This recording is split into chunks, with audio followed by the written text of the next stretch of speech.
Hi friends, this is Lady Flora, and if you're new to this channel, we do a lot of homeschooling videos and homeschool adventures and curriculum reviews and things like that. I have a 5-year-old daughter, Songbird, who is reading and doing a little bit of kindergarten, a little bit of first grade, and I have a 2.5-year-old boy named Man Cub, and I am 23 weeks pregnant right now as we speak. We've been mostly using the Good and the Beautiful math level K because we've done very little math with my daughter. I just kind of wanted to emphasize it this year, and she reads so well on her own, and I thought we would just spend a lot of time just doing read alouds, and she could do some independent reading, but our main focus would be on math. And so that's kind of what we've been doing for the most part, and it's gotten a little bit overwhelming, to be honest with you, and she can get discouraged very quickly, very easily. So I decided to cut down our lessons for the Good and the Beautiful and not be quite so literal. I tend to be very literal with these. I tend to get curriculum that is just open and go, where there's no prep or anything. And then I tend to follow them in a very rigid sort of literal way, which I don't know why I do that, but that's what I've been doing so far. And I decided to back off some of the different aspects of the Good and the Beautiful math level K and to just focus on like the meat of the lesson, do the worksheet because she loves the worksheet, do the lesson because the lesson is where we're learning, and then skip a lot of the other extra stuff. I explain a little bit more about how we're using the Good and the Beautiful differently than how we were using it before in this video right here. Or maybe it's here. I think it's here. Yeah. Some of the other things that I wanted to do was to just kind of consider what my daughter would find enjoyable and to kind of focus on that, like what kind of things does she do on her own, what is she interested in doing on her own, and to make things a lot more fun. I feel like I'm not very good at making school fun. I tend to be like a very low-key, sort of serious person.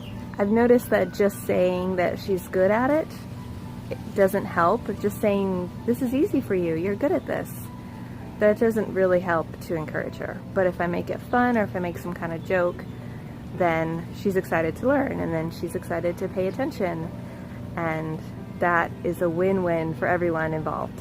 She tends to like to write a word and draw a picture to go with it. If she's doing spelling practice with my mom, that's her favorite thing to do, is to write out the word, spell the word, and draw a picture of it. So I got one of those notebooks off of Amazon. I think it's called a primary journal for kindergarten through 2nd grade.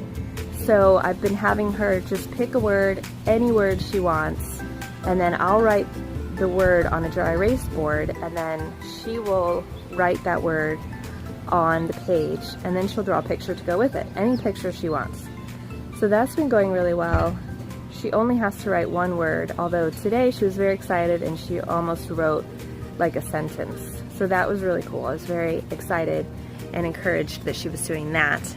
And speaking of sentences, I thought it would be great for her to start composing her own sentences, since she tends to be a bit of a storyteller anyways. So I got this, it's like the same company that does the magnetic poetry kit, only it's just simple words. It's called My First Words, and it's like, for her age group, they're magnets, and she can line them up and make a sentence, and then we can talk about the sentence, and hopefully that way we can learn some of the correct grammar structure.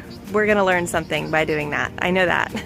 I find that it's really helpful to make jokes when she's doing a lesson. One of her favorite jokes is to hold the pencil upside down and try to write with the eraser, and then act surprised, like, huh, why isn't this working? And then look at her pencil and be like, oh, it's upside down. She loves that joke, so we just go with that every time. It's also really helpful, I've noticed, to ask her to teach me the information. If I think she knows it, instead of just saying, come on, you know this, instead of just saying that, I say, okay, you be the teacher and I'll be the student. And then I act like I don't know it.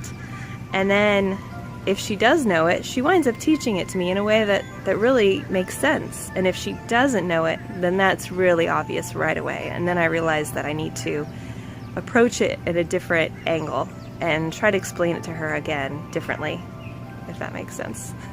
We've also started to incorporate a reading time. I remember when I was in school, we used to do something called stop, drop, and read, where everybody would just get a book and go anywhere in the classroom, lay under the desk, lay on the floor, or there was like a beanbag chair the kids could lay in, and everyone would just read to themselves for a certain amount of time. So I started doing that with my daughter, and that's worked out really nice. And then I read during that period too, which is awesome, because I love to read, and I don't get a lot of time to read, and I've heard it's really good to let your children see you reading.